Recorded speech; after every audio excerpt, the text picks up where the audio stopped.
Welcome to the Tech Egg. Don't get scrambled. Enjoy the video. In this video, I will explain how to make vinegar BBQ sauce. This classic, tangy sauce is a staple for many barbecue enthusiasts.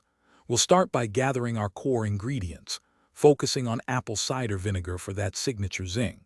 You'll also need brown sugar for a touch of sweetness, along with salt and red pepper flakes to build a balanced flavor profile. A small amount of ketchup will add a hint of tomato and a bit of body to our sauce.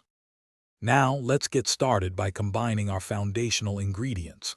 Carefully measure 2 cups of apple cider vinegar into a medium-sized saucepan.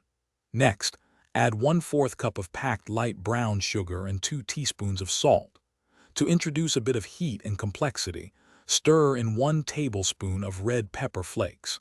Finally, incorporate about 1/3 cup of ketchup, which provides a subtle sweetness and helps to round out the flavors.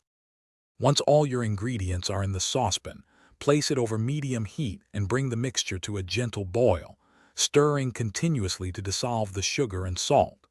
After it reaches a boil, reduce the heat to low. Let the sauce simmer uncovered for about 15 to 20 minutes. This crucial step allows the flavors to fully meld and deepen, creating a more complex and harmonious taste, while also allowing the sauce to thicken slightly. After simmering, remove your delicious vinegar BBQ sauce from the heat. It's important to let it cool completely to room temperature before storing. Once cooled, transfer the sauce into an airtight container, such as a clean mason jar.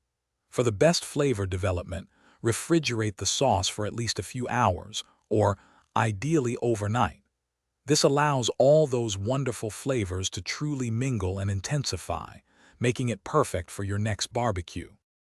Thanks for watching. Consider subscribing if I helped unscramble your problems.